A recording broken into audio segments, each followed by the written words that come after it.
give me a break. Oh, there it is. It says it's sharing. Yeah, I see it also. Okay. Live on Facebook.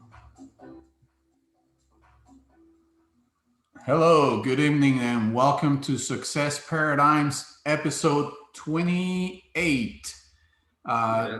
My name is Emilio Garcia, and as always, I have with me Mr. Andrew Barker, bat of the pork, something like that. Anyway, the most Mexican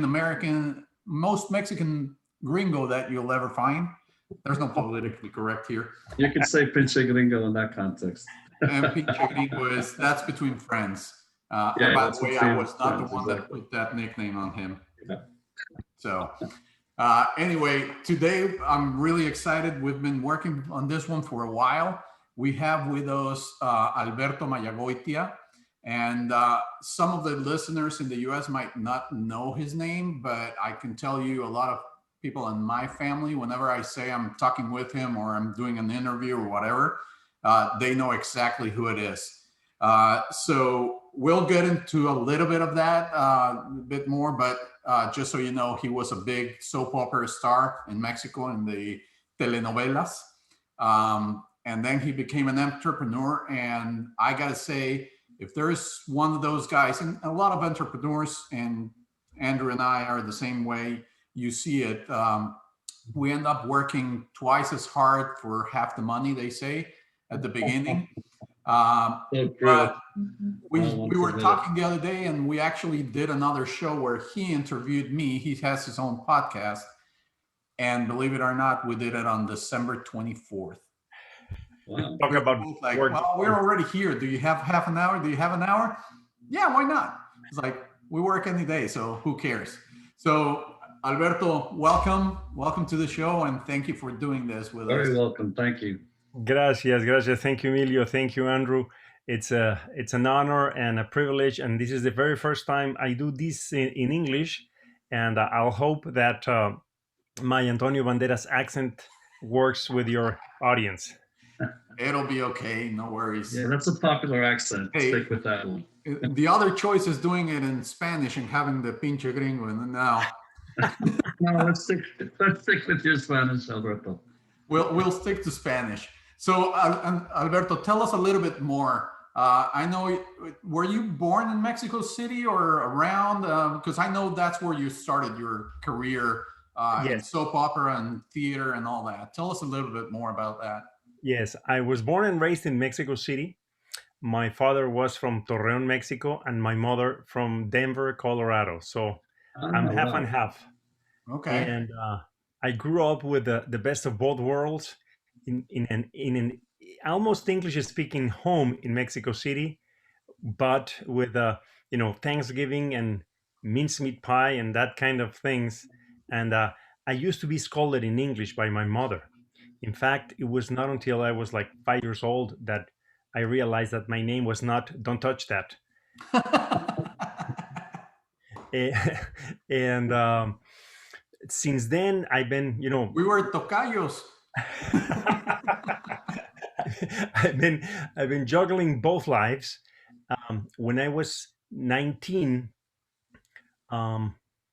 because my birth certificate showed that I had a Mexican father and an American mother, they called me up from the rectoria, from the university, from college. The dean's office, I guess.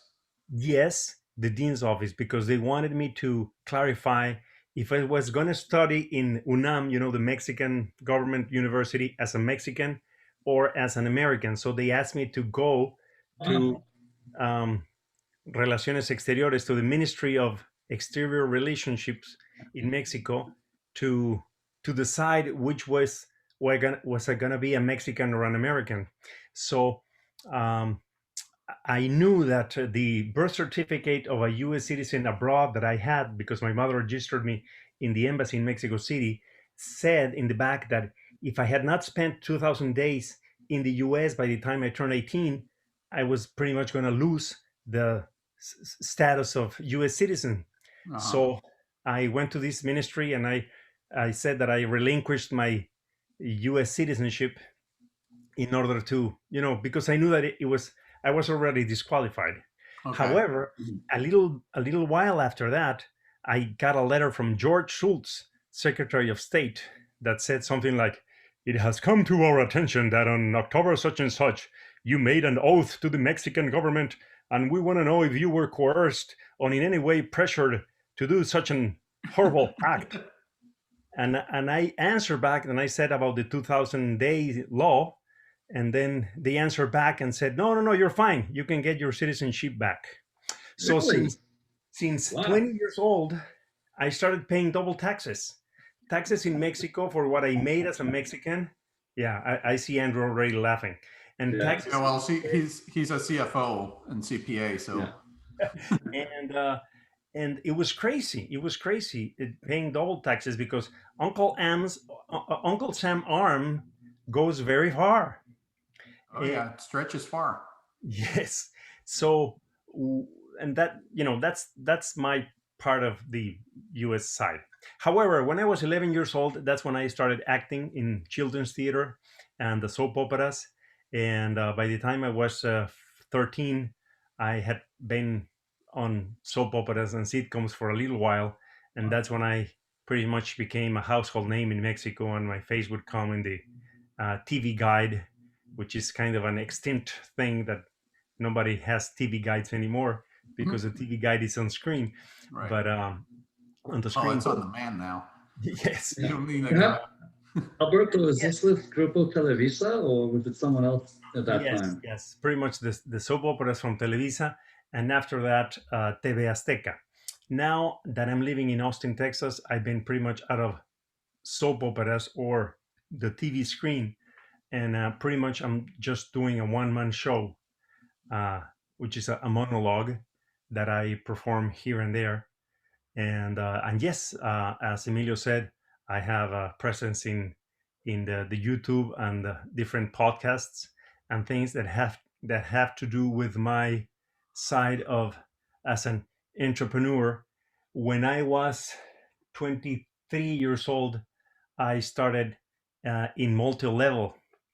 There was this company from Michigan that had just started operations in Mexico with their soap and their vitamins and stuff. And that's when I started on business on my own. So, okay, so let's fast forward because you studied in Mexico. You had a career in Mexico. Yes. Um, were you married in Mexico to Lilia or? Yes. Yeah, we Right. got married in Mexico. Then in the year 2000, I went to work in this soap opera in Univision in Miami. And that year, it's when we decided that Lilia should become a resident and ultimately a citizen. And our two children were born in Mexico. They're both citizens now, and they're more gringos than anything else. More than that, Gringo? I don't think so. Hopefully not. No, Hopefully No, not. no, no. because they're still being scolded in Spanish. Well, we can scold this one in Spanish as well. As you're like, Alberto, what did you study at the University of Arizona? I have a bachelor's degree in dramatic literature and theater Oh, from wow. the Okay. National I had no University. idea the UNAM offered that. That's fascinating. Yes, and you'll never see that kind of position in an opening in any kind of No, of Nothing, corporate no. job. yes, yes, yes. But uh, I wanted to study law like my father, and also go to the UNAM, to the National University in Mexico City. And after some of these soap operas and stuff happened, I decided that I should go and pursue, an acting career. So that's the degree I have. And Lilia, my wife, has the same degree from the same university, although she has a honorable mention that I don't. So that makes her a better student than me.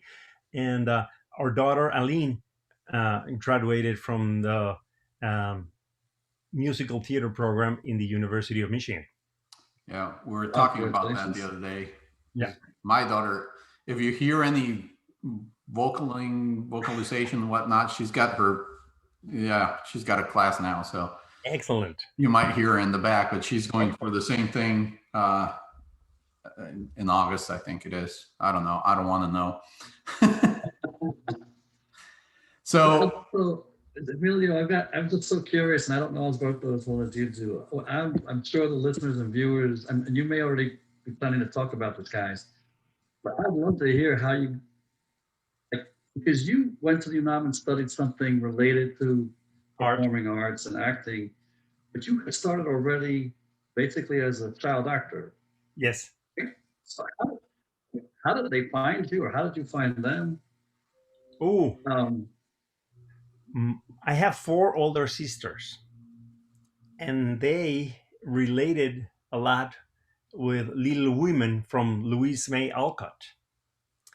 And at some point, there was this theater workshop in Mexico City going on, in which this producer wanted to find the 4 girls to perform the 4 sisters of Little Women. And 2 of my sisters were cast for that project, and the project grew, and then they started to get paid, and they bought this nice record player, the old style record yep. player where you put the needle. LPs, yeah, and vinyl. Yes. And they purchased these with the money they made in theater, and because I wanted one for myself, I said I want to work in theater because I want to make money. So you went for the money. I went for the money. This is And awesome.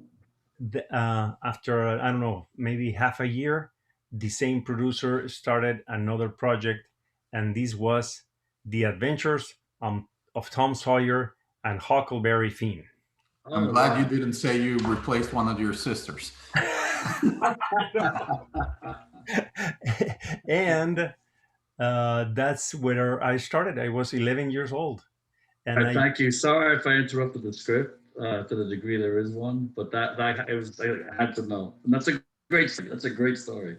yes, and my I have to recognize that my parents always took us to the rehearsals and to the classes, and if there were some extra tap dancing classes or anything like that, they would support us in any way. And after some of these theater plays, I started doing some voiceover, and then came an opening call for Peter Pan. And I went to the auditions in Mexico City, and I was cast in this professional, big Broadway style uh, production of Peter Pan.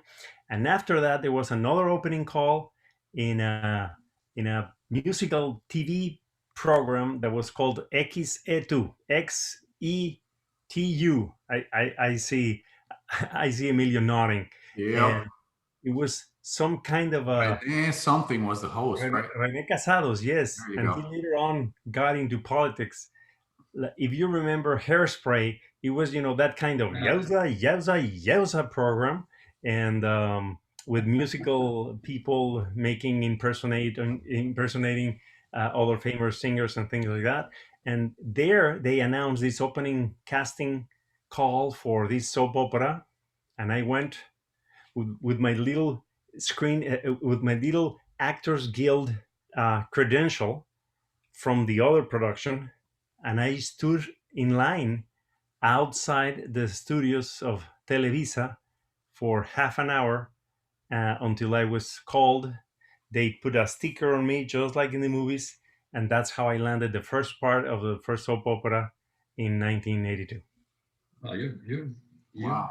got So ambition and let's fast forward a little bit. Not that this is not interesting, but we got limited time. We'll have to do episode 2 at some point. But so you started talking about your transition at 23, where you started doing multi-level marketing. Yes. Was that still in Mexico, or were you already in the US? Mexico. Mexico. Yes. And speaking about time, Emilio, never ask an actor to speak about himself because he'll never stop. Yeah. Well. I was 23, and the daughter of another actor called me to join this multi-level company. And after a little while, I took a plane to Atlanta to a first major function held totally in English, and that's where I I got it. I something made Something a clicked. and because actors are good at selling always, and because actors are good at organizing people, and me, because I had this recognition from all those soap operas and sitcoms, I was able to have a lot of influence in the good sense, and organize a big network of distributors. And 2 or 3 years after that, I I I was able to replace my income from theater and the soap operas. And I must also recognize that the educational system behind MLM, the Oh, books, the tapes, it's the best self-development schools out there. There's nothing like it. seminars, and pretty much I self taught me into leadership, sales, and personal development, because none of those books, starting from uh, the millionaire next door to the richest man in Babylon, I and love that one. that kind of books, nobody teaches that, you not in acting school, not in Not regular in high school, anything.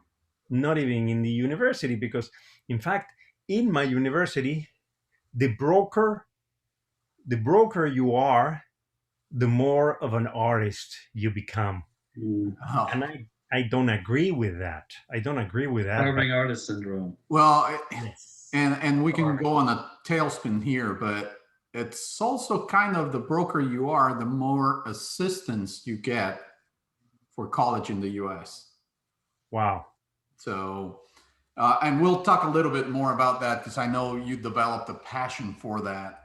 So, but we'll get to it in a minute. So, after you started that business, Yes. did you expand to the U.S. and then move up here, or why did you end up moving to Austin? Good question.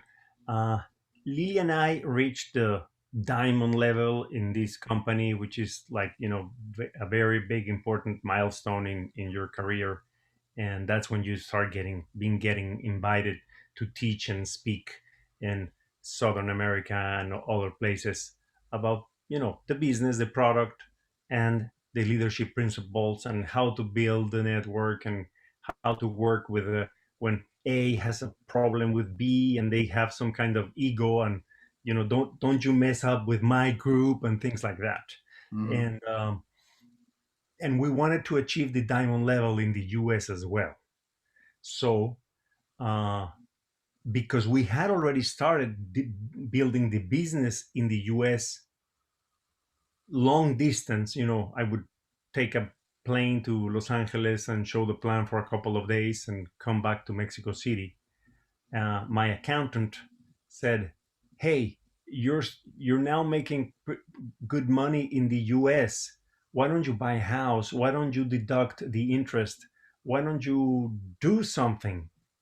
And that's when we decided, let's move to the US. I mean, the path to being able to stay in the US was already clear, because when we were in Miami, she became a resident, and the path was done. So we choose Austin, Texas for many reasons, but the idea was to be in the center of in a big city and close to other three big cities, so that you can go to drive to Houston, do a house meeting or a big meeting, and drive back home in the same night.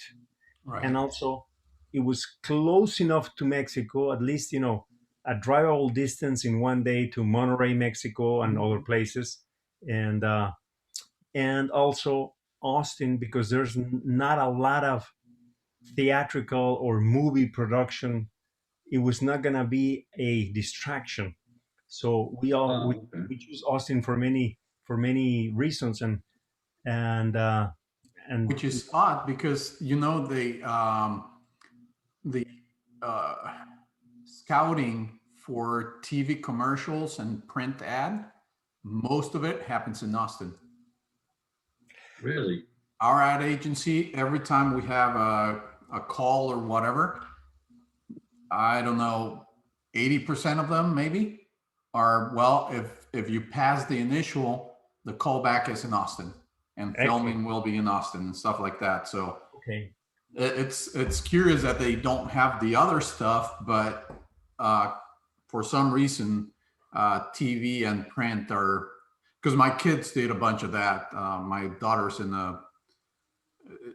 it's bidding for a position, not bidding, but what's the, forgot, it just blew. Struggling. Auditioned. She just Listening. auditioned for Blue Bell ice cream. And if it's done, it's going to be in Austin. So Excellent. Wow, that's cool. anyway, we see, don't ask me to talk about something either, because I just go like, But that's what makes this podcast fun and the interviews fun. Keep at it, guys, because I didn't know any of this. it's funny when people ask me, do you have a guideline of questions answer? I'm like, not really. No, Start talking and Nor do we want to. I can tell. yeah. Hey, it makes it more natural. Absolutely. But anyway, let's talk a little bit more, because you and I have a lot in common. And actually, Andrew and I started this kind of for the same reason. We started wanting to do educational, financial, either classes or seminars or something like that. And one thing after the other. And then COVID hit and we started this out of each one their own home and whatnot. But I know you started a financial class or literacy, more on the mostly trying to help the Hispanic market. Yes. And you say, because there's, and this is where we're basically at the same point. We know parents don't teach their kids financial literacy. And Yes. I think basically because they don't know it. Yes. Teachers don't teach it because, well, they know it even less, right? Yes. But you said one thing earlier that really struck on me, where you said society is actually teaching you that being broke is okay. Yes.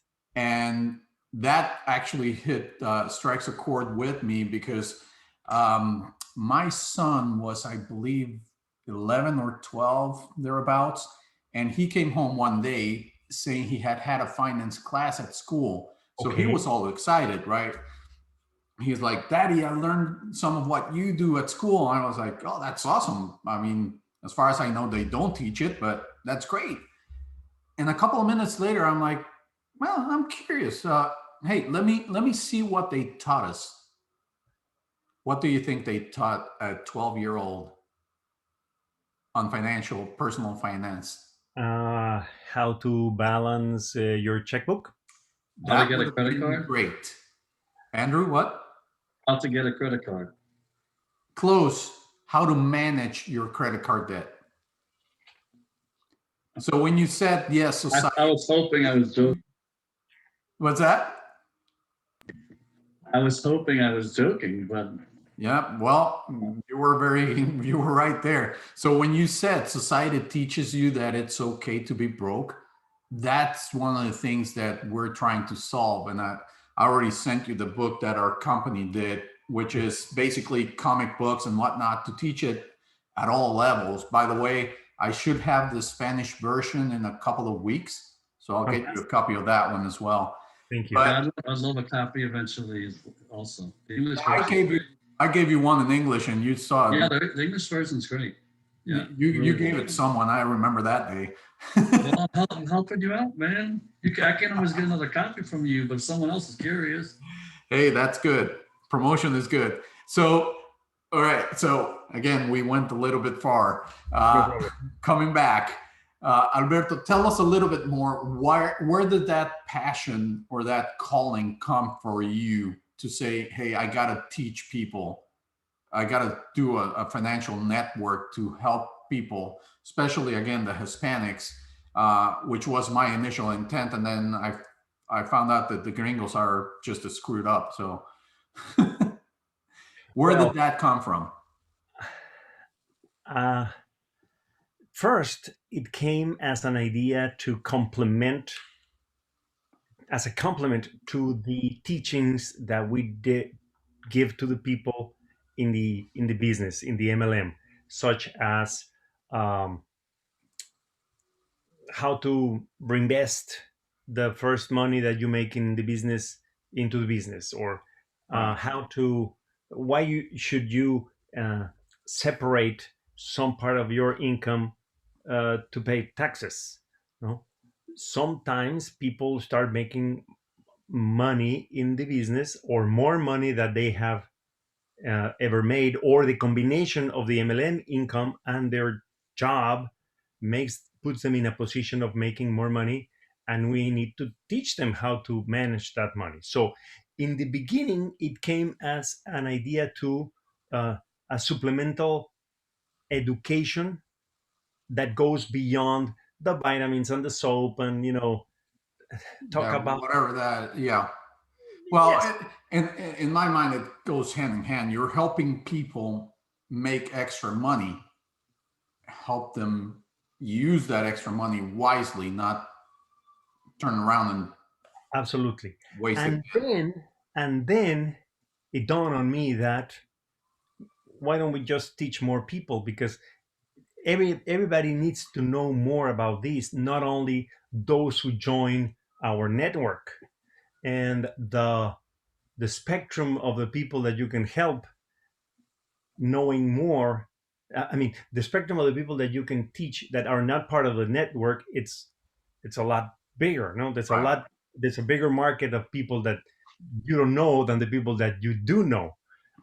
So uh, living in the US and knowing that a lot of the immigrants don't learn how to live in the US until it's a little bit late. Mm. When we moved to the States, we set up three goals as a family. First, don't get into debt. Second, keep Spanish the main language in the house, and don't surrender to um, the temptation of speaking Spanglish and insert a word in English here Amen and to there, that. because Yeah, amen to it's that. always tempting. And third, don't gain weight, because those are three things that always happen in the US, in the American way of living. So after 1 year, we were doing very well on not getting into debt. We were doing very well with the Spanish at home, but we were But not doing very well with the weight. At some point, we had this big jar that everybody should put 25 cents every time you uh, didn't obey one of those. You would stick a word in English here and there. But don't get into debt. It is very important. When you move to the US, and that always happens to the immigrants, they tell you you need to get a cell phone. And the first thing you do is that you go get a cell phone with 500 minutes. And after a few weeks, even 1,000 or 2,000 or 5,000 minutes are not enough. Then they tell you, go get a place to live, 1 bedroom. And then you want 2 bedrooms, and then you want 3 bedrooms, and so forth and so on. So nobody teaches the immigrants how to stay out of debt. However, many of them that live in this parallel world of what is called the unbanked people that make money cash, make all their expenditures in cash, send money to their countries cash. They don't even save money, or they save money via Western Union because they're building some kind of casita down there in Michoacan, Mexico. okay, put 25 cents. You just inserted a Spanish word in the English conversation. Where's the jar? Okay, yes. they're building a little, what can I say that is not Hut, They're building a small cabin, home, no? a little small house. a little, Yeah. yes. And and nobody teaches you how to live in the US, how to administer your money in the US. And you know, even employees that get some money deducted out of their payroll that is deposited in their 401k can save a little bit more than the average immigrant from Western Europe. I mean, Eastern Europe. until until they find out they can take a loan against that Oh, 401k. Don't tell them that. No, I that's what I've seen. I've seen it a lot. yes. And it's a shame that those unsecured loans of people that don't have a valid social security number are the most expensive ones, Oh yeah. and they are prey of people that charge them a lot of interest. Yeah, those are like Yeah. 18% or so. Yeah. Some of them are over 25, yeah. It's it's not legal in every state, but here in Texas, they can go over 20, well over 20%. Oh, dude, in Texas, we've gotten letters with an actual check. I mean, a small one for 500-600 bucks. The interest that the highest I've seen is 99.9. That's that's criminal. That's like, okay, That's, rule of 72. yeah. Shoot, in a few months, it's already double. Yes. So, And anywho, and the Hispanos and the Chinese and many people that don't read English don't read the small letter. And the small letter says the minute you cash this check, you are abiding by the contract and the rules and regulations of this yeah, you horrible. just see a check and go for it. Yes, yes. And Well, it's the I'm same as the cheap loans that you get, like when you go to different stores, and I'm not going to mention any of them, but you get 36 months no interest. And everyone's Liverpool like, or great. Palacio de Hierro? yes, any of those. Yeah, the problem with those is when you read the little print, is if you go to month 36 in one day, it's not that the interest starts there. The interest is retroactive to day $1.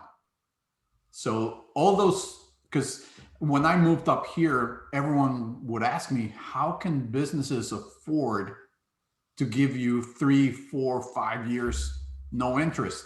I'm like, because the ones that do pay it, they're not going to make money. But the ones that miss it by one day are going to pay for all of the other ones and then some. That is right. So, That is anyway, so tell us a little bit more about that. You're doing more like webinars, sessions, because I think you and I need to start partnering up. I'm doing every 2 to 3 weeks a half an hour, 45-minute class online now excellent. in English, in Spanish. Okay. Before I go into that answer, let me go back to myself. When I was 14 and 15 and 16 years old, and I started making all this money in the soap operas, and I was like in that moment of stardom, nobody taught me how to administer my money. I Right. made a lot of money. And But you spend a lot of money as well. yes, I would go to Acapulco every other weekend, and I would get the best table in the Baby O disco, and I would and every now and then when I am in the supermarket and I see this yearly People magazine that is called Where Are They Now, and they make fun of all these child actors that are now having a 9 to 5 and that didn't know how to administer their money. You know something, that happens a lot, and it Oh, happens with yeah. basketball players, and it happens with boxers, and It happens with everyone. When I started working for a corporate company, I was pretty young, and I got lucky enough to start with a company that was starting in Mexico. And me, along with another guy, we opened that in America. We uh-huh. were making really good money. And I remember one year when I left my parents' home, I was taking all my stuff out and I took all my statements from credit card. and they didn't give you a summary like they do here. So I started looking at it, and I started looking and seeing like Baby O or Cocobongo. Cocobongo was my place. And I just started looking at it, and I kid you not, I added up 1 year, and I was like, holy crap, that's a sports car. Not a big sports car, No, but it's a sports but car. it was a car. I was like, what the heck have I been doing? But again, Nobody teaches. there's no personal finance. Or what about getting the sports car just with a down payment Yeah. and swapping it for the next sport car the next year, and you never have any equity, and the car, when you take it back, it's already so depreciated and beat up that you never build any equity. And I kind of have that scar in my heart, that because my father died, my mother really couldn't control the rain out of me, and I have like that kind of scar. And my way of paying back, I would say, is that every time I have a chance to give some solicited advice to someone, I say, hey, spend less, live within your means, don't pay a lot of money in interest, and don't spend a lot of money in things that are not going to be that are not going to appreciate over time.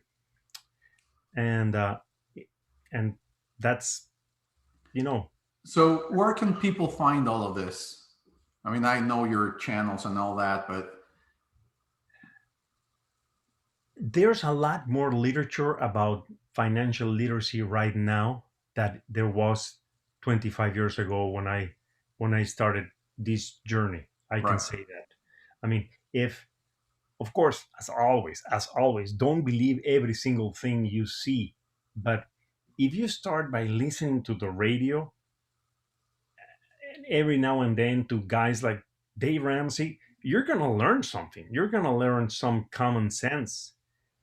And if you Google or you go to YouTube, and you start educating yourself, you're going to find a lot of information. The problem is that, let's say that one of these days you go to the bank and you ask the clerk in the bank to give you some financial advice about investments, and He's he's probably worse than you are. Worse off than you yes, he's just a clerk. He's not a financial investment investor and or advisor. And sometimes um, you need to know where to look for that information. And sometimes, because you've seen so many soap operas and you've seen so many movies, you don't want to trust anybody, and let alone trust anybody with your money. And that's when people decide that they're better on their own, saving the money underneath the mattress. are. And Right. that also is not very, that's not very So sound. there's as you said a world of information on the internet, but if someone wants it a little bit digested, I know your sessions are really good. I've seen a couple of your videos, Thank you. and we're going to link you here. We'll put it on LinkedIn, and I'll look for you. I don't remember if I have you on Facebook or not, but it's on Facebook Live, so we can promote it out there. But I Yes. want to put your links in there. So Thank you. where can Yeah, people please. find you? First of all is inteligenciafinanciera.com. Okay. Spanish, which is also something that was sent to me from heaven. One day I was Googling inteligenciafinanciera.com. I wanted to know who was Inteligencia Financiera, the inteligenciafinanciera.com. And it just so happens that it was on sale. And Alberto, my company name is the same. Not as cool as yours, but I was like, hey, middle market advisory. Someone's got to have it. Like, someone has it, so I took it. I hear you. I hear you. When you have the Yours is good, better, but I did the same thing. I couldn't believe it was available. yes, when you have the good website, half of the job is done. So whoever had it was selling it. I contacted GoDaddy. I said, "Is this for sure?" There was a contract. There was money in escrow. everything was done, and I got inteligenciafinanciera.com, and Great. asked me if I have been able to monetize it a lot. Not really, because it's not my first money maker until the freaking pandemia hit, and and here we are, another 25 cents. I was, And I let you slide on that one. I did catch it, but I'm like, yeah, no. and so inteligenciafinanciera.com. The other one is, of course, albertomayagoitia.com. Pretty much it's more or less the same content, and from there you'll jump into the YouTube channel, in which I'm always trying to upload information about financial intelligence, the secret, the law of attraction, Mhm. and other things that are not really mathematically proven, but at the same time nobody can say Disprove them either, right? yes, right? Nobody can say that it is not true. So I try to keep, let's say, like a personal brand of the actor who teaches financial intelligence. And I must say that every now and then someone says, "Hey, Alberto, I want to know more." And then, if they will, and they're open, they can listen to the MLM plan and join the business. And of course, as we say in Spanish, one hand washes the other hand. Right. Very cool. All right. Yeah. Well, we're getting up on time here. I definitely think, Andrew, this is one of the ones that we're going to have a second. Yeah, I mean, there's so much to cover, and this was a great introduction to all the viewers and listeners. This was a great introduction. Thank Had a you. lot of fun, but absolutely, we've got to come back soon and continue this conversation. Absolutely. Any last Yeah. questions, Andrew? No, this is great. Hey, thank you, Alberto. This is great. Thank you, Emilio. Cool. All right, Alberto. Well, we'll be in touch because, as I said, there's a lot of stuff that we're doing the same thing. I've been on your show. Thank you for being on mine. But I think we can do a lot with the new classes that we're doing in Spanish and stuff like that. There might be. Yeah, and gentlemen, anything I can do to help spread the word on your Spanish classes through Latin America Happy Hour, delighted to do so as well. Okay, awesome. Yeah, there's a huge market out there that needs to understand from the simplest concept of compounding interest to everything else. Yes. So. Yes. And there's a big realm of investment and saving products that you can tap into in the US, regardless your immigration status.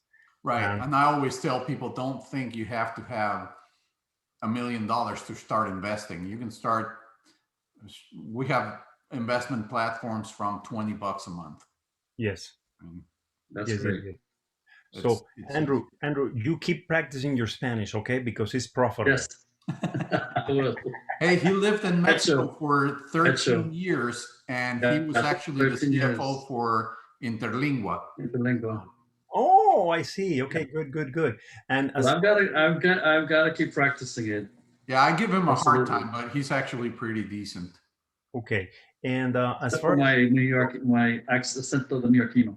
Yeah, well, acento neoyorquino, very that good. One we're not going to go there.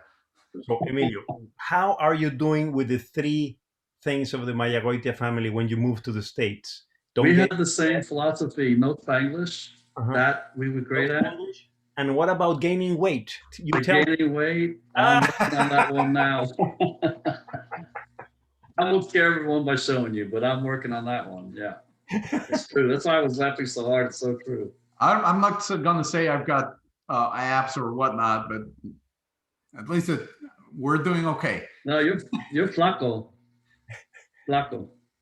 Well, there's some cultures, like I think in Hawaii, that the bigger you are, the better your finances are. Is that true? Don't know. I've been to Hawaii a couple of times, but on vacation only. All right, guys. Well, thanks again for being here. It's been a great show, and we'll see you again, Alberto. Yes. Thank you very much. This Thank has you. been Success Thank you, everyone. Paradigms with Emilio Garcia and Mr. Andrew Barker. The pinche gringo. Ciao. Thank you. Bye-bye. Bye.